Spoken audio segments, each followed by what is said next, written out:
galerinha, sejam bem-vindos a mais um Bitar Podcast. Eu sou o Lindomar. Eu sou a Rubia. E olha, o episódio de hoje a gente vai falar sobre o Dia Internacional da Mulher.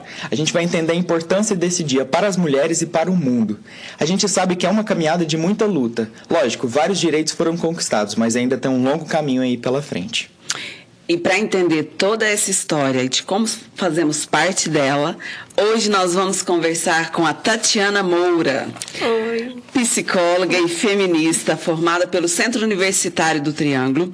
É hoje uma das responsáveis pela área de recrutamento e seleção de uma empresa do ramo educacional.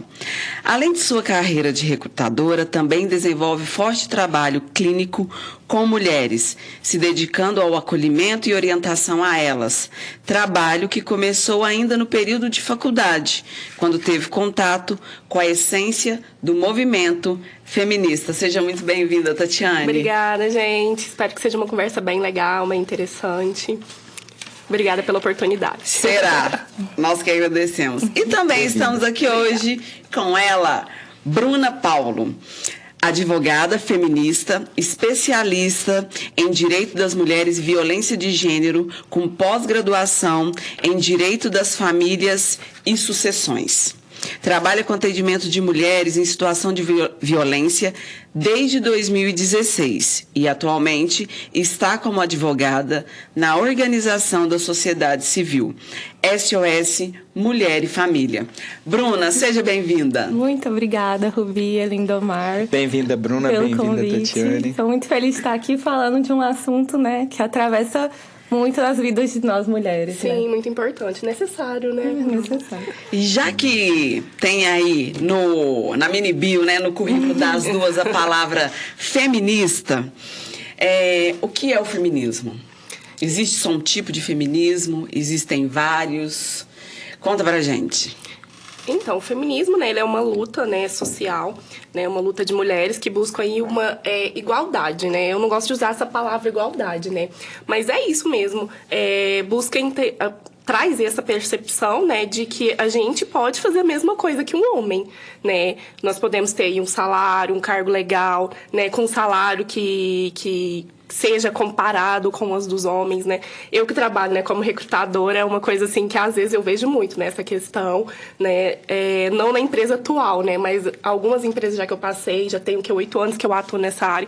Então, assim, já vi muito essa desqualificação, da mulher. Então, assim, eu já nesse campo, nesse ramo de empresa, é uma coisa que eu fico bem atenta mesmo. Então, seria essa questão. Então, eu costumo também dizer que o movimento feminista, a gente tem que entender ele como um movimento político, Às vezes a gente, enquanto sociedade, entende que a política é uma questão dos políticos, de deputados, vereadores, mas não, política é algo que a gente faz no nosso dia a dia, no espaço de trabalho, dentro da nossa casa, nos espaços coletivos que a gente frequenta.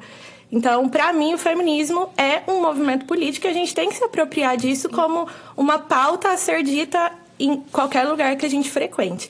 E sim, é uma luta pela igualdade, é uma luta por, principalmente, equidade, Respeitando as nossas diferenças enquanto mulheres, enquanto homens, enquanto outras... dentro desse panorama da construção de gênero, da identidade de gênero, enquanto outras pessoas, E o feminismo, além de ser um movimento político, como você falou, tem várias vertentes acadêmicas, mas eu sempre falo muito que é um movimento social, um movimento popular, um movimento de trabalhadores, principalmente.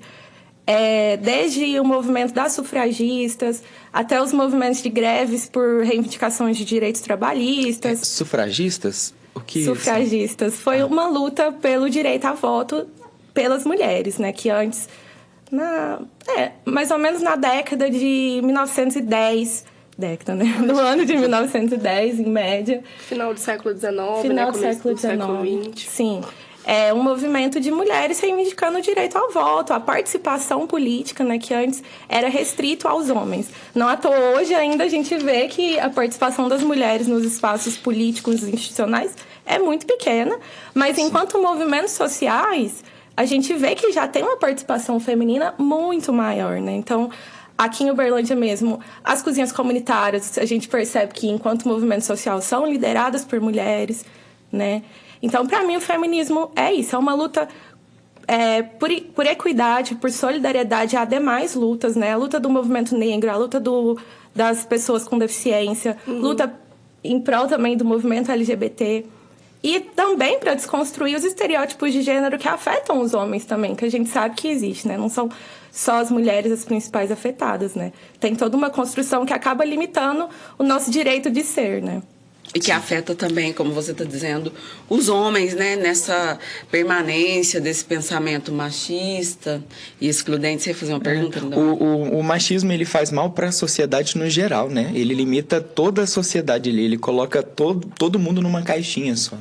Eu ia perguntar de onde surgiu, né, o Dia Internacional da Mulher. O que aconteceu no dia 8 de março? Então, assim, que eu sei, né, na verdade, acontece, tem muitas histórias em cima desse dia, né. O que eu sei, né, o que eu aprendi foi que algumas mulheres, né, pediam por paz e pão, né, que era o quê? Era o fim da Primeira Guerra Mundial, né, que pegou essa parte, né, na Revolução Industrial, se eu não me engano. Então, elas pediam isso, né? Que a guerra parasse, porque ali elas conseguiram perceber que era mais um movimento da elite, né? Que não tinha nada a ver com a minoria, né? Então, elas foram lá, foram para ruas, né? Para as ruas pedirem isso, né? Pedir para que parassem a guerra, né? Que olhassem realmente para o que era importante, que era a minoria, né? Que eram as mulheres, né? Já que a gente, aproveitando, falando desse caminho, né? Então, seria basicamente isso, né? Que aconteceu naquela época. Houve também o ocorrido da fábrica, né? Sim. A fábrica que pegou fogo. Eu não sei se foi agora, ó, meu professor de história aí do passado puxando a minha orelha. Mas eu lembro que foi bem marcante, assim, o ocorrido da fábrica, né? Que pegou fogo e várias mulheres morreram naquele dia por conta das condições de trabalho. Sim. Então, são várias questões aí que rondam, né? Pensando em condições de trabalho, a Tatiane trouxe um dado que passa ali na mão dela, né? Na questão de recrutamento. Os salários ali, então, é real. Hoje, no instituto que você está, é diferente, mas nas empresas que você passou, sim, era muito nítido a diferença do salário entre homens e mulheres para exercer uma mesma função, numa mesma carga horária. Sim, com certeza, gente. Assim, é algo que, como, né, eu já sempre tive esse olhar, né? Eu fui me entender feminista tem pouco tempo, né? Que eu realmente falei, gente, é isso, né?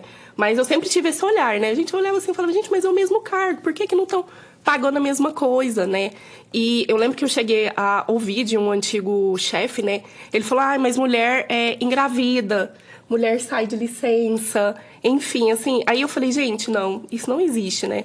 E aí foi onde que eu falei, gente, isso tem que ser mais falado, né? Dentro de uma instituição, dentro de uma empresa, né? E foi, assim, o fim da picada mesmo. Eu falei, gente, eu vou me tornar uma recrutadora e vou seguir essa área, se for essa mesmo, né? E eu quero tentar fazer diferente, né? Eu vim pra tentar fazer uma diferença. Até tava falando com a Bruna ali, né? Eu acho que a gente é a geração que deu uma despertada, né? A gente espera que essa geração, ela venha mesmo, né? E fale, e se comunique, né? E lute por isso mesmo, né? Porque a gente só tá ali na pontinha do iceberg. E eu penso que essa luta é totalmente válida, porque existem já empresas que pensam na licença paternidade. Porque fica só a cargo da mulher ali. Eu acho que o pai, ele tem direito a 7 dias, 5. Pensa, um recém-nascido e o pai só pode ter esse contato, né, ali direto durante 5 dias. Então, tem empresa já pensando nisso e graças ao movimento feminista, sim, também, né? Sim. Então, já tem coisas acontecendo aí. Com certeza. Eu vejo que essas diferenças, elas são, por exemplo, você falando aí sua experiência na área de RH, né? Isso chega a ser inexplicável, né? Ok, a mulher engravida, mas ok, se o cara quebra a perna, ele também vai precisar se afastar. E se ele fica doente? Se ele tem uma intoxicação alimentar? Então, ok, as pessoas se afastam no trabalho por diversos motivos. Sim. Mas a gente vê essa diferença, assim, eu falo como homem porque a gente pode até entrar nesse ponto depois, né? Qual a importância dos homens nisso tudo, né? Como que a gente pode lidar com tudo isso para ampliar e intensificar essa mudança. Mas a gente vê, a gente falou um episódio, né, sobre os métodos contraceptivos, né? As mulheres passam por situações ali, tem mudança hormonal, e os homens só ali o preservativo, né? Aí a mulher tem que passar por toda a gravidez, aí o cara sumiu no mapa, né? Eu não sei se tem um direito ali que resguarda a mulher em relação a isso. Aí ela tem que criar aquele filho, às vezes, na maioria das vezes, a gente sabe da realidade do Brasil, em situação de vulnerabilidade. Então, né? Assim, homens que estão assistindo esse episódio, assim, a gente está no começo aqui ainda, né? Vamos prestar muita atenção no que a gente vai falar aqui, né? Vamos prestar atenção no que as mulheres vão falar e no que vai estar sendo tocado na nossa área também. Porque as mulheres podem reivindicar, mas se você vê uma coisa diferente ali, né, uma situação que você está vendo que a mulher está sendo, sei lá, violentada às vezes, né? Porque tem violência verbal, né? Mas violência sexual, violência mesmo física, é mais explícito. Uhum. Mas assim, às vezes você tá vendo que tá tendo uma situação ali de psicológica forte. O que você pode fazer, né? Você tá vendo ali que tá tendo uma injustiça, né? Na empresa ou em algum lugar. Como que você pode conduzir essa situação, né? Então, é uma situação bem difícil, né? Porque, às vezes, a pessoa, ao invés de querer falar, ela se resguarda, né? Eu falo que hoje eu não sei se é por... eu também, né, além de recrutadora, né? Eu atendo também mulheres, né? E por incrível que pareça, a quantidade de mulheres que chegam pra mim, né? Que sofreram violência doméstica, abuso sexual, é muito grande, né? Eu acho que é um imã, né? E eu vejo atendendo também, né? Clinicando aí na parte da psicologia, o quanto é difícil ela falar, né? Entender sobre tudo que está acontecendo e ter essa coragem de falar. Eu acho que a dificuldade é essa, né? Mas entender, né, que realmente tem, sim, aparatos, né? Tem pessoas que são preparadas para ouvir, né? Eu acho que deve ser mais falado sobre isso, né? Apesar do que já é bem falado, né, Bruna? Mas eu acho que é importante isso, sabe? E eu acho que a mulher, né? Nós, mulheres, eu acho que a gente tem esse olhar já, né? De detectar algo ali, né? Que não tá legal, né? Você vê alguns sinais.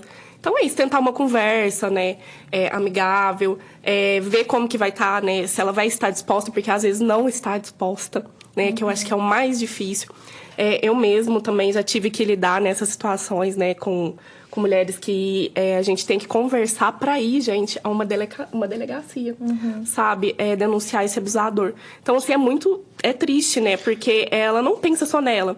Geralmente, ela pensa nos filhos, ela pensa nesse marido, não sabe como ele vai reagir. Na família, às vezes também, né? Uma abusos. Vergonha. Falando, nosso maior público são jovens. Às vezes, é um abusador que tá dentro de casa. Então, o que você faz com isso, né? Por exemplo, o abusador é o próprio pai. Sim. Que situação, né? Então, a gente já falou sobre isso em outros episódios. E eu queria perguntar qual é a importância de ter essa data no calendário. Por exemplo, marcado lá, dia 8 de março, Dia Internacional das Mulheres. Para mim é um dia de luta, assim. De a gente sempre olhar para trás, ver o quanto a gente caminhou, mas o quanto a gente ainda precisa caminhar, né? Então, conquistamos o direito a votar, conquistamos o direito a participar da vida política institucional.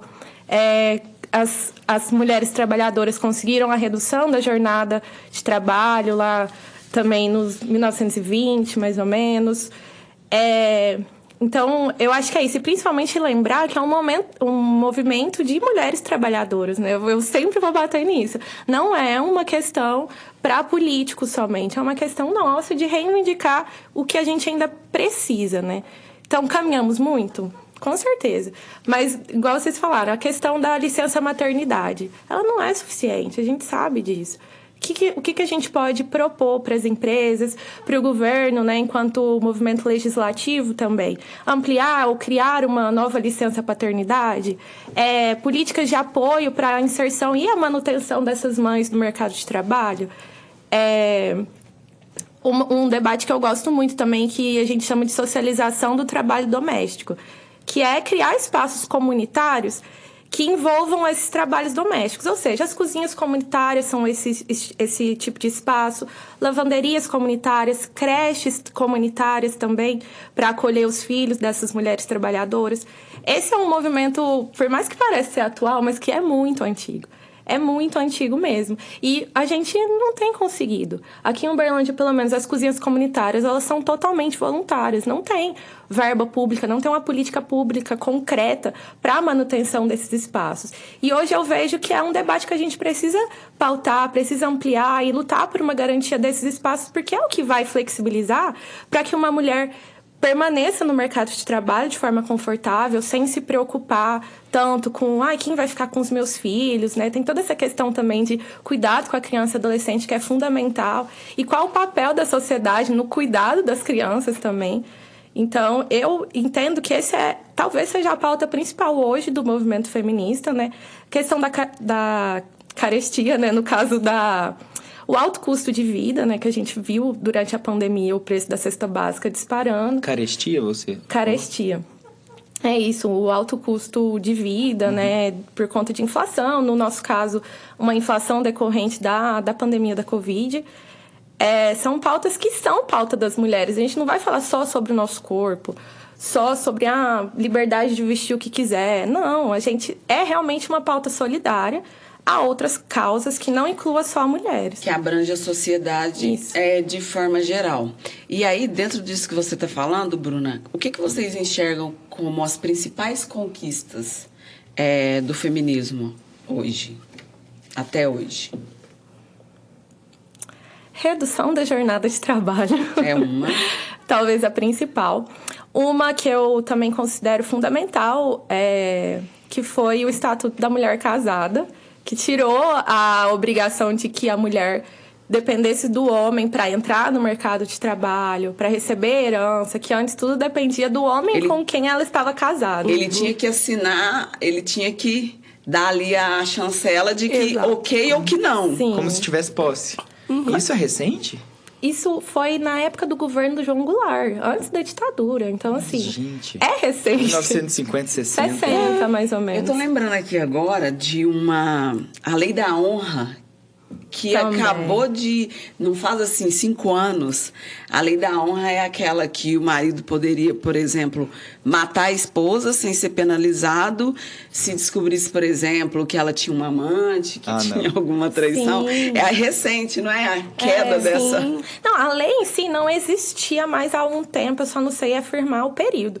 Mas teve recentemente, como crimes contra a vida, né, um crime de feminicídio, que é uma morte de uma mulher por questões de gênero, teve uma defesa de um réu, no caso, o cara que matou a mulher, esposo, companheiro, não me lembro, e ele usou esse argumento: eu estava defendendo a minha honra. E assim, gente, ok, estratégia de defesa, mas isso não existe. Tirar a vida de alguém por conta de uma Da honra. insatisfação completamente ali. desproporcional. E isso veio muito à tona porque foi uma defesa usada. Não me lembro se chegou a ser aprovado pelo júri, foi entendido como uma justificativa válida. Mas isso é um estereótipo de gênero que a gente combate. Não só a gente, enquanto o judiciário do Brasil, mas convenções internacionais, a ONU, a Comissão Interamericana de Direitos Humanos também tem legislações internacionais que abominam esse tipo de justificativa. E aí eu pergunto, né? Essa lei, ela é específica para o homem que descobre uma traição, por exemplo. Mas e se a mulher descobrisse aquele tanto de traição que tinha anos atrás? O homem pode. Existe uma lei, assim, que... na lei é específica, assim, homens mesmo? Não. Tem que ser o homem ou alguém que descobrisse uma traição. Não, essa da legítima defesa da honra é uma teoria. Ah, não é entendi. uma lei, é uma estratégia de defesa. Entendeu? Tem várias, né? E que abre brechas, né? E que eles utilizam, óbvio, de estereótipos de gênero, que é isso. A mulher jamais pode trair, né? O estereótipo da santa, né? E o homem já não. Ele tem essa autorização social para cometer infidelidades, adultérios. E isso há décadas, sabe? E eu acho que vendo, assim, né? Eu já parei para ler muito sobre esse assunto também. E eu lembro que tinham vários... na minha escola, tinham vários trabalhos voltados para esses debates sociais. E aí a gente vê que o que faz chegar um homem a cometer uma violência sexual. O que passa pela cabeça dele que ele pode forçar uma mulher ali, né, naquele momento? E aí a gente entra em tudo isso que a gente está abordando aqui. É um sentimento de posse, né, que tinha uma autorização. Por exemplo, você é uma propriedade minha, então eu tenho que assinar tudo aqui para você. Então, isso vai reverberando de acordo com com a vivência e a criação em família. Então, nós homens entendermos que as mulheres são seres à parte, assim como eu também sou, entende? Então, as coisas que eu não gostaria que fizessem comigo, eu não vou fazer com uma mulher. Entende? Por quê? Porque é um ser humano, entende? Tem a questão do gênero? Tem, mas é um ser humano assim como você. Então, não faça aquilo que você não gostaria que fizesse com você. Eu acho que isso é uma regra principal pra gente conviver bem em sociedade, né? E o que a Rubia falou, né, da estrutura, eu acho importante a gente falar também dos corpos que sofrem mais com isso. Então, enquanto mulheres, a gente sempre foi tratada como posse, e as mulheres negras que, na história, tiveram realmente... institucionalmente, legalmente, num lugar de posse no período da escravidão. Sim. Como isso continua perpetuado no imaginário social, na nossa cultura brasileira, que é racista. E que sexualiza as mulheres negras. Exatamente. Então, enquanto homens, principalmente falando com os homens agora, eu acho importante observar isso. A forma como, às vezes, a gente pensa e acha que normal, é natural, mas... sempre há uma diferença. A questão racial é muito forte, a questão da sexualidade também é muito forte. O quanto as mulheres trans hoje estão sofrendo com isso também, né? Então, eu acho que homens principalmente, mas nós mulheres também reproduzimos racismo, machismo, LGBTQIA+, fobia. Então, é importante todos nós refletirmos sobre... a perpetuação que nós mesmos reproduzimos. Né? Porque no fim faz mal para todo mundo. É uma sociedade, né? Exatamente. E quando o Lindomar fala dali da família, né? A importância dessa conversa dentro de casa, né? Porque às vezes aquele jovem que está ali no ensino médio, no ensino fundamental, na escola onde está sendo conversado tudo isso, leva para casa e consegue promover algumas mudanças. Quando você fala quando a gente falou no começo do episódio sobre feminismo, vários tipos, né? O feminismo negro, por exemplo. Nos Estados Unidos, enquanto as mulheres brancas estavam batalhando pelo direito ao trabalho, as mulheres negras estavam nas lavouras de café, de algodão, de cana-de-açúcar. Então, entender também que existem todos esses movimentos. E aí a gente falou da chamada Lei da Honra. Como que para você, Bruna, reverbera o caso da Mariana Ferrer, lá no sul do país, que foi dopada, violentada e o agressor saiu ileso e não sei se inventaram o termo estupro culposo ou se ele já existia e tinha caído ali, não sei, os termos da advocacia, vocês vão poder falar melhor sobre isso. Como que vocês enxergaram esse caso? E que é muito recorrente, meninas. Cuidado na balada com bebidas que oferecem. Muita atenção. Nunca andem sozinhas. Sempre num grupo, numa rede de apoio ali, né? E assim, a amizade que você acabou de fazer, independente, não só homem, né? Porque a gente pensa assim, esse cara tá tentando ser meu amigo. Infelizmente, a gente sabe que o ser humano é muito complicado. Então, a gente sabe que existe tráfico sexual de mulheres, tráfico de pessoas. Então, eu acho muito bom você tocar nesse ponto sobre festas, né? Tomar cuidado no geral, né? Sempre ali tá com um grupo de amigos, perceber que tá passando do ponto. Dá uma maneirada, porque o perigo ele é iminente e não dá pra gente saber de onde ele vai vir. E pode ser em qualquer lugar, né, Lindomar? Exato. Inclusive, falando da Mariana Ferrer, tem também o caso muito recente da Janaína da Silva, dentro de uma faculdade, na Calorada, no Piauí, violentada e morta. O problema não é a festa universitária, né? Mas essa estrutura que promove tudo isso, né? Eu acho que como é lei, né? Vou falar do caso da Mariana Ferrer, porque se existe alguma advogada feminista que não acompanhou esse caso indignada... Nossa, enfim. Vou começar mais pelas questões jurídicas, assim. Toda vez que eu atendo hoje uma cliente que sofreu algum tipo de violência sexual, eu confesso pra vocês que eu já atendo elas apresentando o pior e eu sempre trago o caso Mariana Ferrer. Gente, ela tinha provas, ela tinha vídeo, ela tinha testemunha, ela tinha exame de corpo de delito com as roupas dela, ela tinha tudo. Algo que a gente sabe que a maioria dos crimes de violência sexual não tem, porque a maioria acontece dentro de casa, sem testemunhas. Então, o caso dela tinha tudo. Como que ele não foi condenado?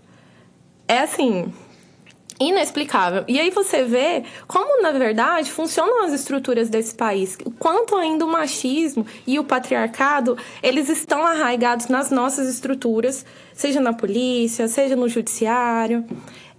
Porque, de fato, ali houve um julgamento de gênero.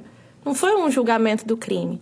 Foi ela julgada por ser quem ela era, por estar numa festa, por trabalhar como modelo, por ter publicizado o caso dela. Foi a honra dela que foi julgada ali. Não um fato criminoso que, num caso jurídico, a gente analisa o quê? O fato. O que aconteceu. Foi a honra dela que foi colocada na mesa de julgamento. E vocês devem ter visto, né? Não sei o pessoal que está assistindo, mas tem no YouTube o julgamento dela, né? A audiência. Extremamente violenta. Sempre utilizando desses estereótipos de gênero. Então, eu acho que o que a gente tira do caso da Mariana Ferrer é isso. O quanto a gente precisa criar políticas públicas mesmo para capacitar e dar sensibilidade de gênero para os aparatos institucionais. Polícia e judiciário, principalmente, porque a maioria são homens. A maioria são homens. Homens mais velhos, criados em uma outra cultura, né? Como a Tatiana estava falando, nós somos jovens, a gente está trazendo coisa que já existia também, né? Então, precisa atualizar esses operadores do direito que a gente chama. E entrando até na questão, né, que ele trouxe também, que é a questão dos homens, né, o que eles podem fazer em relação a isso, né. Essa coisa mesmo de conversar, né, de se comunicar, de entender, né, de falar, olha, isso aqui não é legal, né, isso aqui é algo que é do machismo, né, algo que foi estruturado na sociedade, né, ter essa questão, fazer isso aqui que a gente está fazendo mesmo, né, discutir, falar, eu acho que é isso que é o fundamental. E uma dúvida, aí como homem, eu posso falar assim, eu faço parte do movimento feminista. Aí como que eu posso dizer assim, eu falo que eu sou engajado nessa questão? Aliado, certo? aliado.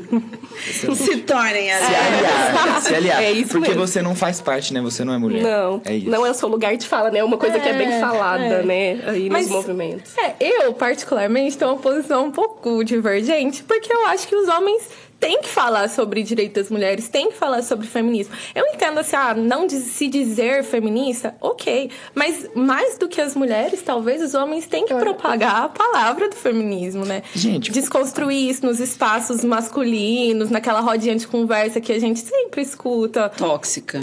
Sempre tem, né? Sai algo assim. E falar, isso aí não tá legal. Você é aquela pessoa que fala, gente, já deu, século XXI. Acorda, né? Eu sou a pessoa que eu faço questão da pessoa se sentir sem graça ali. Mas... É a pedagogia do constrangimento. É isso. Então, eu até esqueci o que eu ia falar aqui agora. Mas tá. Porque nisso, nós homens, a gente tem que parar pra pensar como que esse machismo ele reflete na gente, né? Uma coisa muito comum você tá sendo mulherzinha. Então, às vezes, o homem, ele passa do próprio limite pra tentar provar pra outro homem que ele é homem. Como se a gente, né? Eu, por exemplo, não tenho que provar que eu sou homem pra você, assim como você também não tem que provar que é mulher pra mim, né? A minha honra, a minha dignidade, a minha capacidade, ela não é medida, né? A partir disso. E aí o pessoal fala sobre sensibilidade, né? Então, homens que tem, a gente tem aí estudos que falam, né? Não são estudos, são números, que falam sobre o suicídio. Por quê os homens suicidam? Porque eles são ensinados que homens que demonstram sentimentos, que choram, que demonstram vulnerabilidade, que ser vulnerável, ser sentimental, isso é coisa de mulher. Mulheres que choram, mulheres que fazem drama, mulheres que reclamam da vida, né? Mas aí o homem, ele tem que crescer. Não, você tem que ser firme o tempo todo na sua vida. Quando você estiver no limite, você tem que ser firme. Calma, né? Vamos procurar uma ajuda como psicólogo. Né? Passei por uma situação muito difícil, eu preciso chorar, eu preciso conversar com alguém, eu preciso de um abraço, eu preciso receber um afeto também, né? Aí tem aquela crença que não, o homem que tem que dar o afeto. Ele pode receber muito bem o afeto de uma mulher e não se sentir inferior a ela, que a gente entra nessa questão. Exatamente. Da inferioridade do homem. Exatamente. Meu Deus do céu. É a inferioridade do feminino, na realidade. Sempre que o homem promove alguma ação que seja lida socialmente como feminina, ela é descredibilizada. Então é isso, o afeto é feminino, lido como feminino, né? E aí eu vou lançar uma pergunta. O que é ser homem e o que é ser mulher? Então, Vou deixar aqui no ar pra gente refletir. Fica no ar. Uma boa uma reflexão mesmo, né? Mas voltando na questão aí, né, do psicológico que você trouxe, Lindomar, eu acho que falta pra gente, né, uma inteligência emocional do que a gente sente, né?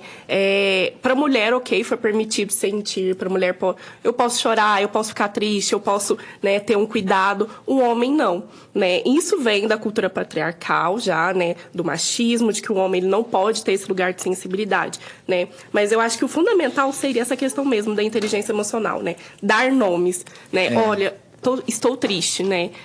Homem não tem esse momento, né? É mais fácil, é mais comum a gente ver mulheres, né, falando, olha, eu estou triste, né? Eu preciso de um momento. Homem não, né? Porque existe essa questão de, mas homem não é isso que acontece com o homem, não tem tempo para isso, né?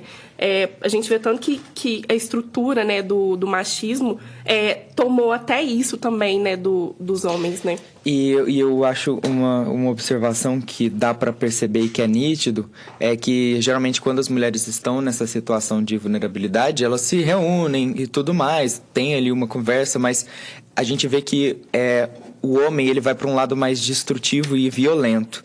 Então, muito antigamente, assim, para não falar atualmente também, sim, né? Mas a gente via que era muito comum no passado.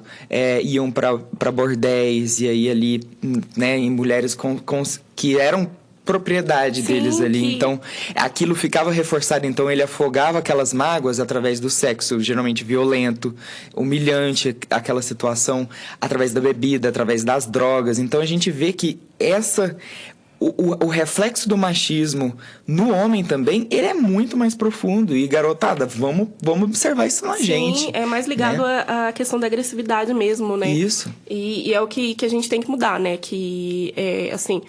faz parte, né? Todo mundo no momento vai ficar, né? Vai sentir raiva, vai sentir tristeza, né? Mas é entender, né? Como isso, eu vou lidar com isso, né? Por isso a importância, né? De um psicólogo, né? Claro. E eu sei que não é fácil, porque já que a gente tá falando aqui de feminismo, né? A gente entende que nós somos uma minoria, né? Infelizmente, eu mesmo sendo psicóloga, né? Eu sei até onde essa psicologia chega, né? E ela não chega em muitos lugares. Então, assim, coisas que precisam ser vistas, né? Gente, um psicólogo numa escola, vamos ensinar sobre emoções, né? Não só sobre isso, né? Financeiro também, enfim, várias pautas importantes, né, que pode ser colocada. Mas, assim, são coisas que ainda, né, vão ser discutidas, né, que eu espero, né, eu falo que eu espero que daqui a um tempo, né, eu veja isso acontecendo na prática, né, porque no momento ainda é só mais aqui, né, com a gente, né, nesse movimento, é só na minoria mesmo, sabe? São crenças, né, então, isso, assim, não, eu sou homem, eu sou duro e eu sou ríspido mesmo, eu sou agressivo mesmo. Não, você é sem educação. Tem nome pra isso. Sim. Tá, você é homem, ok, mas você é sem educação. Você é um homem sem educação. Vamos dar os nomes, né, dos sentimentos, né? E o quanto a pessoa não é isso por uma imposição social. Você precisa ser isso. Uhum. E que triste, né? Vamos se educar, vamos se reeducar. Sim. Entende? Muito importante. Tati, você falou da questão, Lindomar também, da questão dos vários abusos aí, da questão psicológica. Existe um termo, não sei se vou falar correto, tá, gente? Gaslighting. Que é baseado num filme norte-americano, se eu não me engano, chamado A Meia Luz, onde um homem vai testando ali a sua esposa na questão psicológica como se ela tivesse enlouquecida. Então, a meia-luz, né? Ele ainda não tem energia elétrica e é tudo ali no gás. E aí ele vai reduzindo essa chama e ela entende que aquilo ali está diminuindo e ela vai questionando. Ele fala, não, você está ficando louca, tá tudo normal. Qual é o nome do filme? Eu já vou até anotar aqui, A Meia-Luz. Chama Gaslight. Gaslight, em inglês. Em português, A Meia-Luz. E a atriz linda, maravilhosa, ganhou um Oscar, ou foi indicada, Ingrid Bergman. E aí, existe esse termo de quando, nessa estrutura, também quero ouvir de vocês o que é a estrutura patriarcal e que, às vezes, coloca a mulher ali como a louca da situação. Não, mas não foi assim. Não foi isso. Não foi isso que você viu. Não foi isso que aconteceu. Não foi isso que eu falei. Que eu quis dizer. Não foi isso que eu quis dizer. Essa é clássica. Não era minha intenção. Como que a gente pode falar para as nossas garotas que estão assistindo, as nossas jovens, para reconhecer esse gaslighting? Então, a gente chama de jogos psicológicos, né? Jogos psicológicos. No direito eu chamo de manipulação. Mas acaba sendo isso mesmo, né? É A questão verdade, da manipulação. manipulação. São jogos psicológicos, né? Que afetam aí a mente, né? Que faz a gente duvidar, né, do que tá vendo, do que tá ouvindo, do que tá acontecendo, né? Mas eu acredito que seja essa questão mesmo, né, do homem, né, ter o poder, né? Eu acho que é o que é muito tomado de nós mulheres, são essa questão do poder. Quem mulher que nunca viveu uma situação, seja de assédio ou seja de gaslighting mesmo no espaço de trabalho, né? Você mencionou algumas situações. Gente, é de praxe. Não, você sabia. Não, eu não sabia. Ou você saber de alguma coisa, a pessoa questionar o seu conhecimento. Isso é muito comum. E o que eu falo pra vocês? Falem. Apontem o que tá acontecendo. A gente tem que verbalizar. Porque, assim, tem homens e homens. Tem homens que vão somente reproduzir sem ter essa consciência. Mas tem homens que estão plenamente conscientes do que eles estão fazendo. Que é uma manipulação que vai levar o quê? A uma dominação daquela pessoa, né? A mexer na autoestima dela, na autoconfiança. Então, assim, não deixem isso acontecer. Imagino que tem empresas e empresas, né? Mas tenta conversar com a RH. Tenta, às vezes, falar com o próprio autor dessa prática de manipulação. Eu, particularmente, eu sou de praxe de falar com o autor e falar com a minha superior. Eu acho que a gente tem que verbalizar. E é isso, gente. Ser feminista é ter coragem. A gente tem que apontar os erros, porque senão a gente vai voltar pro armário, né? A gente vai voltar para um lugar que a gente não pertence mais a nós. Exatamente. Existe também aquela clássica, assim, no ambiente de trabalho, no ambiente escolar. Você teve uma ideia e aí você verbalizou. Na hora da apresentação do trabalho, a pessoa vira e fala como se a ideia fosse dela, não te dá os créditos. É muito comum. Eu vou até entrar num termo que eu lembrei quando você falou, né? Ele é até em inglês também, não sei se eu vou falar certinho, mas é mansplaining, eu acho que é. Isso, é verdade. Que é quando o homem, a mulher, você acabou de explicar aqui o que é patriarcado. Aí eu venho e falo assim, porque patriarcado é até aquela posição, assim, é porque o patriarcado. Sim, exatamente. Então, o homem, ele fala exatamente ali, às vezes só com palavras diferentes ali, o que você acabou de falar. Como se a explicação dele, né, mansplaining, fosse ser a mais consolidada. Então, aqui você pode ter certeza, gente. Sim. Não, e olha, eu confesso, eu tenho que tomar cuidado com isso, no geral, porque eu sou uma pessoa palestrinha, eu gosto de falar. Então, eu ia te falar que a tradução oficial, a brasileirada é macho palestrinha. Meu Deus, olha o carimbo. Macho palestrinha. Meu Deus. Então, assim, eu reconheço isso. E é importante, Mas isso gente. é ótimo, né, Lindomar? Você reconhece e você vai se corrigindo. É aí onde que acontecem as mudanças, né? A gente toma consciência, né? No caso dos homens, né? Eles vão tomando essa consciência, né? Do que, olha, isso aqui eu tô interrompendo ela, né? Eu falei a mesma coisa que ela, né? Por que eu tô falando? Né? Eu acho que falta isso, né? Falta esse discernimento, essa consciência, né? Sim, do homem. O Lindomar falou de patriarcado, uma de vocês citaram estrutura patriarcal. Vocês poderiam explicar pra gente o que é estrutura patriarcal? Você quer? Pode falar. Eu acho que ela fala mais, né? Bonito. Ai, não, Você também fala, porque eu sou feminista, né? Eu não sou, tipo, não tenho essas... Não, mas sem informar O letramento. O letramento de direito é bonito. Não, gente, eu tô sendo bem sem juridiqueza aqui. Até porque a literatura feminista não é jurídica, ela é... E ela é única para todo mundo. Exatamente. Né? Mas, assim, basicamente, o que é uma estrutura patriarcal? É uma estrutura de dominação mesmo, pautada no gênero, nas diferenças de gênero. E eu, particularmente, prefiro usar termos como marcadores de diferença de gênero do que uma lógica de estrutura patriarcal, porque eu acho que você pensar numa estrutura, talvez é algo que dá uma sensação de que dificilmente a gente vai mudar ela. Mas ainda nessa teoria de estrutura de gênero, né, que é a estrutura patriarcal, que é fundada nas diferenças de gênero, ou seja, diferenças entre homens e mulheres, no qual um desses gêneros, dentro de um binarismo, no caso os homens, eles são superiores a nós. E eu acho também bacana falar que a estrutura patriarcal, ela não existe sozinha, né? Existe uma estrutura racial também, que coloca pessoas brancas, raça branca mesmo, né? A branquitude superior a demais raças. Aqui no Brasil, com um marcador bem forte das pessoas negras, pessoas indígenas também, né? Existe também a estrutura capitalista, que aí a gente entraria nessa dicotomia entre trabalhador e burguesia, né? Classe operária e burguesia, e que são estruturas que vão se entrelaçando e produzindo diversas formas de discriminação, né? Nos quais algumas pessoas têm mais marcadores da diferença e vão sofrer mais discriminações. A gente chama isso de interseccionalidade também, que é um tema que tem sido bastante usado, né? Que é esse nó, esse entrecruzamento entre marcadores da diferença, discriminações, né? E qual foi a importância das mulheres jovens nesse movimento aí das conquistas ao longo do tempo?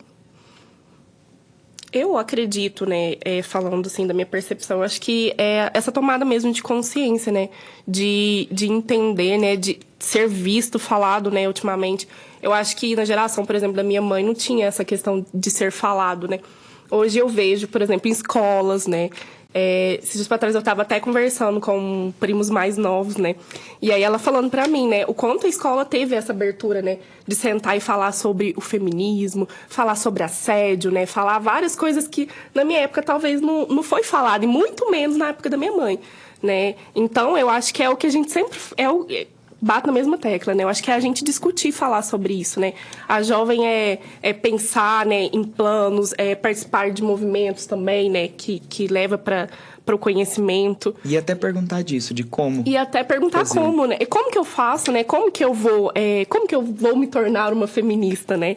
Eu acho que seria isso mesmo. A questão de estar disposta a ir atrás e conhecer realmente o que é, né? Integrar isso. E também, pensando nessa coisa de busca, eu tenho 3 dicas de leituras para vocês. Anota aí. De Jamila Ribeiro, Bell Hooks e Angela Davis. Acho que a gente começa bem por aí, né? Maravilhoso. Existem livros, né? Tem às vezes uma escrita... A de Jamila é uma leitura super fácil.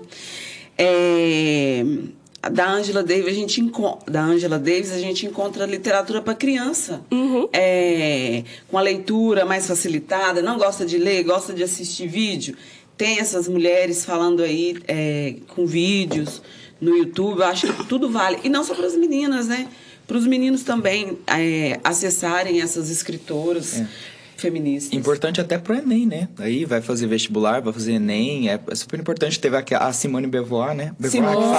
Simone. Que foi citada numa época no Enem e teve uma repercussão forte pela citação dela. Então é importante ter essas referências, né? A gente teve ali uma referência cinematográfica, né? Do filme que você falou e dessas do... Escritoras. E eu, aproveitando, eu ia falar mais pra frente... um filme muito bacana, né? Que você assistiu, Rubi? A gente, atrás das câmeras, eu tava perguntando pra ela. Quando eu assisti, eu fui pra comentar. Mulher Rei, né? Com a Viola Davis ali. Foi lançado em 2022, um filme incrível. Você chegou a assistir? Assisti. Vocês assistiram? Sim. Gente, muito bonito o filme, né? É incrível. Eu não lembro qual era. Daomi, né? Naomi, eu acho. Acho que é Daomé. Eu acho que é Daomé. E aí é um grupo de mulheres guerreiras mesmo. Então é muito legal. Um filme muito bacana. E são mulheres negras. Então mostra toda aquela estrutura ali, toda aquela situação. Eu recomendo também. Ele é muito bom. E uma história apagada, né, Lindomar? Porque foi um fato, ocorreu aquilo ali. Claro que o cinema vai trabalhar com o imaginário, com a ficção, mas essas guerreiras existiram e que até pouco tempo atrás a gente não sabia. E a gente sempre viu filmes de guerreiros, né? Sempre de guerreiros e não de guerreiras. É uma coisa também para se falar no feminismo, falando em guerreiras, das histórias em quadrinhos. A gente conhece muitos super-heróis, mas as super-heroínas a gente quase não conhece. Aí a gente vai para o universo das princesas, onde tem muitas princesas. E até um passado aí de 10 anos atrás, essas princesas eram todas vulneráveis, aquele arquétipo arquétipo que o Lindomar falou da menininha Vai me frágil, salvar. a procura de um príncipe que vai Recatada e salvar, do lar, né? recatada e do lar. Mas aí a gente também vê uma manifestação no universo do mundo infantil, da arte infantil, né? Dessas, a Valente, Mulan. tem a Princesa Mulan. e o Sapo, que ela também A dá uma Tiana. reviravolta. Sim. Mulan. Então reverbera aí também, né? Essa luta feminista. Gente, Mulan é um filme que eu assisti muito quando eu era criança. E teve um live action não muito bom aí, né? Disney não processa a gente. mas a animação, gente, muito bacana, assim. Eu fui moldada em Mulan, gente. Então, é uma moça, né? Falando rapidamente, uma moça da Ásia, eu não sei se ela é japonesa, mas ela é asiática e a gente sabe que lá é muito forte, principalmente no passado, a questão da mulher, né? E ela vai contra e vira uma guerreira, ela se passa por um homem ali no meio do movimento. E aí acontecem várias coisas, é um filme muito legal. Fica a dica. Mais um filme, né? Mais um filme. E a gente sabe, ainda existe muita desigualdade, né? Aí, no nosso país, no mundo. O que ainda falta ser conquistado? Porque é importante a gente pensar também ok, então, quais pontos aqui a gente ainda tem a melhorar, né? Tende a melhorar. Então, eu aí, menina que estou assistindo, né? Eu aí, homem que estou meliando aí a esse debate, o que a gente ainda pode melhorar? E como a gente pode melhorar, né? Muita coisa, faltam até palavras. Filosófico. Aqui refletindo. Porque é isso, a gente é acostumado com o que a gente tem, né? Às vezes eu converso com meu pai, ele, nossa, sua vida é tão boa. E eu fico assim, é muito boa, mas parece que pode tão mais, né? E às vezes a gente fica muito preso à nossa realidade e tem até uma dificuldade de enxergar o que é possível. Então, eu particularmente gosto, sempre que eu faço alguma roda de conversa com mulheres, eu gosto de trazer experiências de outros países para a gente ampliar uma perspectiva do que é possível, né? E sempre também pensando que o feminismo a gente faz no dia a dia, né? Mas, a nível institucional, de política pública, eu acho que passou da hora da gente... depois da reforma da Previdência, eu acho importante a gente pautar novamente uma aposentadoria que seja atenta à maternidade em si. Isso já é realidade na Argentina, já é realidade em outros países latinos também. A questão dos direitos sexuais reprodutivos, a gente precisa pautar também, porque a gente sabe que o aborto inseguro é uma causa de mortalidade materna prioritária, assim. E a nível individual, eu acho que a gente sempre tem que olhar para além, não se contentar com o que está colocado. E também, às vezes, não ficar só pensando... Como eu falei, que um político vai resolver por nós. Não, tá com alguma questão dentro da empresa, uma mãe, tô precisando de uma creche. Tenta conversar, sabe? Não sei qual é a realidade do local de trabalho, né?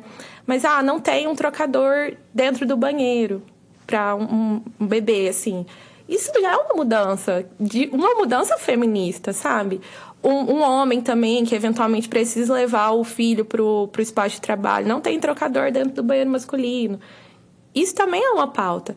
Então, pensar no pequeno, assim, aquela frase do atuar localmente, pensar globalmente, né? Acho que é do John Lennon, se não me engano.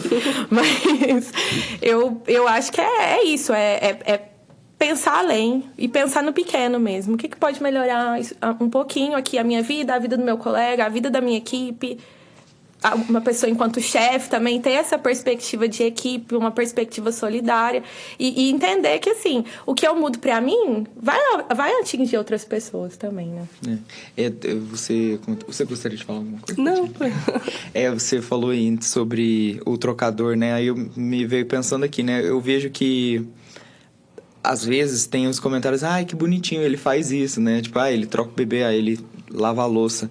Eu acho que a base para um relacionamento saudável ali é a união, né? O companheirismo. Então, o filho, a casa, não é uma função só da mulher. Não, deixa eu cuidar dessa casa também, né? Eu uso esse banheiro aqui, eu quero que ele esteja limpo, deixa eu lavar ele também. Sim, é o mínimo, né? O filho, é meu filho também, poxa, né? Deixa eu cuidar dele. Então, eu acho que a gente... Lógico, ainda tem muita coisa a mudar. Mas eu acho que a gente está começando, a gente até entra nessas questões emocionais, né? A gente tem falado muito sobre inteligência emocional, a gente tem falado muito sobre, às vezes, comunicação não violenta, né? O que é uma comunicação violenta. Então, acho que na sociedade tem entrado esses assuntos que vai para o interior e que faz com que o ser humano se questione, né? Então, acredito que isso vai refletir aí nessas questões de gêneros também, né? Espero não estar errado. Mas se a gente olha há muito tempo atrás, há um tempo, até pouco tempo também, né? Porque a Lei Maria da Penha, ela é recente, 2006. né? Então, 2006, gente. Eu Tem tinha ali a lei. 7 anos de idade já. Então, a gente vê que teve muita coisa e ainda tem para conquistar, mas deram saltos. E ainda vão dando saltos. Então, é ter justamente essa permanência. Eu acho que tem situações que a gente fica descrente, né? Eu, às vezes, leio notícias que eu fico, gente, mas como que isso é possível, né? E aí bate aquela descrença, mas a gente não pode baixar a guarda, né? Não pode, como pessoas mesmo, né? Eu tô falando aqui, mas eu não quero falar em nome das mulheres, né? Rubia, por favor, vocês falem. Mas, assim, a gente fica indignado, né? Igual, teve caso daquela menina que saiu para comprar pão e não voltou. Como que eu leio isso e fico em paz? Não tem como, sabe? Se eu vou ter filho, se eu tenho uma filha, ela vai querer sair com os amigos um dia, ela vai querer... Aí eu entro em todas as questões. Como que eu não vou privar ela, né? Ela tá exposta a muita exposição no mundo ali, né? De muitas violências. Mas como que eu não vou criar a minha filha abafada? Entende? Então, acho que são muitos saltos, assim. É muito mais profundo do que a gente imagina. É o assédio no ônibus, é o assédio na escola, é no trabalho, no esporte que você faz. Eu acho que uma grande perspectiva dentro disso tudo que o Lindomar traz é a questão de mulheres na política, né? A gente teve aí nos últimos 8 anos um salto também de mulheres na política, construindo ali tentando, né? Construir ali novas propostas que também tem essa abrangência dessa equidade, né? Entre os gêneros. O que vocês poderiam deixar de dicas, já que a gente tem muitas adolescentes assistindo, delas que vão fazer essa transição, estão fazendo a transição, né? Dessa fase da juventude para a fase adulta. A gente já falou muito aqui de reconhecer os espaços, né? De falar, de não se calar, não né? se calar. E o que mais vocês poderiam deixar como dicas, sugestões para essa nova leva de jovens adultas feministas? Vai criando novas levas cada vez mais fortes. Eu acho que é isso, né? Ser forte, gente. Manter firme ali no propósito. Sim, eu acho que é isso que a gente espera, né? Eu acho que é fundamental, né? Conhecer mesmo, né, do feminismo, movimentos, né? Eu acredito que sentar numa roda, conversar, eu acho que precisa ser falado, né? Quando a gente fala, né, que a gente está nessa transição, né, que eu brinquei com a Bruna, que eu acho que a gente ainda está no começo, é isso, sabe? Eu acho que precisa ser falado mais, até para o pessoal integrar, né? Entender que tem esse movimento aqui, né? Que é importante. Então, as jovens, eu acho que precisa fazer isso, sabe? Eu lembro de mim, né? Quando eu iniciei lá atrás, né? Eu fui ver filmes, eu fui ler livros, eu fui conversar com pessoas, né? Que entendiam sobre o assunto. Então, é isso. Quanto mais você conhece, mais você vai entendendo e é mais fácil você se colocar nesse lugar mesmo de feminista e falar, né, sobre isso. Então, acho que isso seria ideal, né? Eu sempre parto da parte da comunicação, né? Eu acho que é uma coisa muito importante em qualquer coisa, né? Então, eu acho que a conversa, ela é importante. Eu vou dar outras dicas. Primeiro, gente, estuda. Estuda, porque conhecimento... Ninguém tira o nosso conhecimento e entender como funcionam essas dinâmicas do machismo, das discriminações. Eu acho que é fundamental para a gente conseguir visualizar ela no nosso cotidiano e saber argumentar com mais confiança. Até a estrutura do patriarcado. Sim, também, né? Eu acho fundamental a gente entender isso, né? Outro ponto. Gente, juventude é rebeldia, rebeldia é juventude. Não sintam vergonha. Eu sei que às vezes as pessoas ficam assim, rebelde. Você tá muito rebelde. A juventude tem que ser rebelde, porque é isso. De onde vieram as principais mudanças? Foram de pessoas jovens, né? Então, se organizem em coletivos, em grupos de mulheres. Tem muito coletivo feminista aqui na cidade, imagino, né, em outras cidades, no Brasil inteiro. Tem muita iniciativa. E eu acho que, coletivamente, a gente se organiza melhor, sempre. Né, conversando com outras pessoas, se organizando politicamente, né? E 8M tá aí, sempre a tradicional do movimento feminista, organizar uma marcha, seja no dia 8 de março ou no final de semana próximo, que se não me engano vai dar quarta ou quinta esse ano. Então, assim, se organiza, pesquisa na sua cidade onde que vai ser a manifestação. É um momento de solidariedade, é um momento da gente relembrar que somos mulheres, a gente já conquistou muita coisa, mas tem muito mais pra gente conquistar. Lembrar desse movimento da luta mesmo, né? Porque isso. O 3 de março foi isso, né? Foi uma luta das mulheres, né? Por melhorias, né? Sim. Qualidade de vida, qualidade no trabalho, dentro de casa. Né? Então, é lembrar disso, né? É uma coisa que fica bastante presente no 8 de março, né? Que, às vezes, é aquela coisa, eu vejo muito, né? É flor, né? Vou entregar flor, vou abraçar. Não que isso não seja importante, gente, né? Mas eu olho para um outro lado, né? Eu lembro sempre da luta dessas outras mulheres que vieram antes, né? E fizeram tudo que fez e hoje nós estamos aqui, né? Nada veio de graça. Exato. Tudo veio de muita luta. Alguém batalhou, né?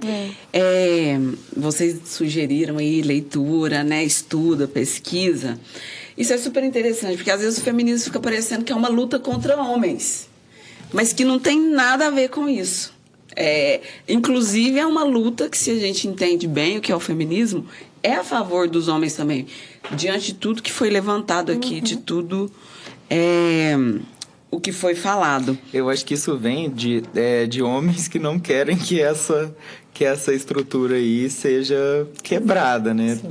Não estrutura, né? Essa crença. Então, eles falam assim, não, isso aqui é errado porque elas querem acabar com a gente. Lá vem as feministas. Aí vem fake news, vem um monte de coisa. A gente acaba entrando por esse lado político, né? Mas assim, lógico, o movimento, ele predomina de um lado. Mas você, enfim, né, tendo aí seu lado político, você pode muito bem se informar do que é o feminismo de verdade. Eu acho que para você ter uma posição consolidada, não baseada só no que os outros falam, né, e isso a gente tem que tomar muito cuidado hoje, é você estudar. Então, ok, você é contra, mas por quê? O que te faz ser contra, né? Porque eu acho que é justamente isso. Você ter só uma opinião ali que você ouviu de não sei quem, e aí você só reproduz aquilo, não, você tem que ter base, né? E aqui como, né, a gente fala sobre educação, justamente se educar. Então, vai se informar. Assiste filme, vai ler livro, sabe? Vê quadrinho, faz comparação. Tem canal no YouTube, tem Bitar Podcast. Isso. Não falta, né, Lindomar? Mas voltando à sua linha de pensamento, que eu acabei saindo. Não, tinha tudo a ver essa coisa de falar que o feminismo não é contra os homens. Você, Bruna, trabalha numa ONG, né? A SOS Mulher e Família. E a Tati, ela também desenvolve um trabalho com mulheres, né, Tati? Na parte ali psicológica, de clínica. Essas mulheres que demandam esse atendimento, a polícia está preparada ou precisa de um maior preparo? Num caso de violência, quem ela pode procurar? Pensando aí na amplitude do Brasil, né? Se existem aí ONGs, como a que você trabalha em outros lugares, e sugerir, informar também o nosso público. É difícil falar do atendimento em rede, porque ainda é uma coisa muito recente, né? As delegacias das mulheres é algo recente, então não vou saber dizer se existe em todas as cidades do país. Mas, independente disso, tem muitas instituições que atendem hoje de forma online, né? Acaba que essa questão da virtualização que a gente enfrentou na pandemia também deixou essas coisas boas, né? Então, tem muitos projetos mesmo. O Tamo Juntas, se não me engano. Tem a Rede Feminista de Juristas, que também oferece atendimento jurídico online. Aqui em Uberlândia temos a ONG SOS Mulher em Família, que tem atendimento com assistente social, psicóloga, advogada lá. Tem uma rede, né? Tem toda uma rede. Então, se oriente. Eu sei que nem sempre as mulheres denunciam de primeira. Muitas nem entendem, né? A gente comentou aqui o que estão vivendo. Às vezes quer uma orientação, quero me separar. Eu acho que se preparar antes é sempre o ideal, né? Mas a delegacia de polícia, se houver, sempre prioriza a delegacia especializada para ter um atendimento mais acolhedor, que os profissionais não promovam nenhum tipo de discriminação de gênero, né? Porque a gente sabe que às vezes acontece aquele atendimento, mas o que você fez? O que aconteceu pro seu marido te violentar? A gente sabe que isso, infelizmente, é muito comum. Então, para um indivíduo, alguém que vocês conheçam, que tenha passado por isso, atendimentos virtuais ou em ONGs que tenham na cidade e na delegacia especializada em atendimento à mulher. Basicamente essas as dicas que eu tenho para dar. Na parte da psicologia, né, existem grupos, né, que a gente encontra em redes sociais também, grupos que fazem atendimento, né, porque geralmente a gente sabe que a maioria dessas mulheres, ela vem no estado de vulnerabilidade até, né, financeira também. Existem grupos também que atendem gratuito, isso vocês conseguem achar em faculdades particulares, né? Eu, por exemplo, eu fui formada na Unitri, inclusive meu primeiro contato, né, com uma mulher que foi violentada foi lá, né? Então, tem plano social, que geralmente são mais baratas sessões, né, para aquela mulher que já consegue pagar pelo menos um valor mais simbólico. Então, assim, existem muitas possibilidades, né, hoje em dia, né, tanto do gratuito, né, como desse plano social.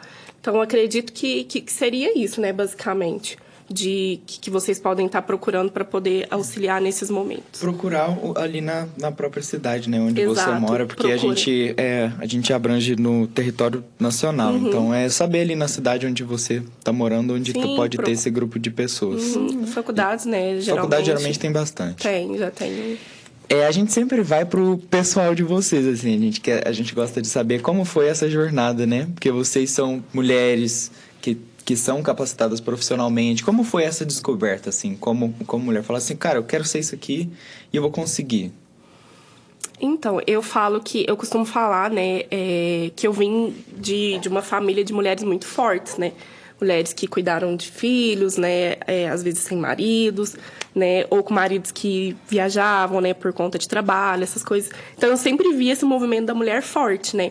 Quando eu entrei na faculdade, me encantei ali pela área da antropologia, né?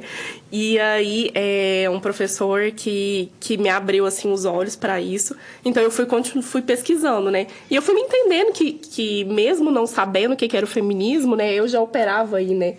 Eu já era uma feminista.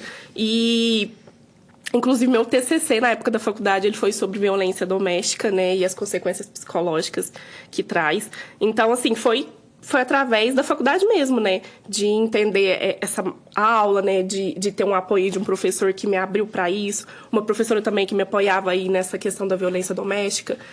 Coisas que eu já passei na vida, né? Como assédios, né? Tanto no trabalho como na rua. Isso foi me despertando para esse lado, né? E por incrível que pareça, né? Eu tento, né?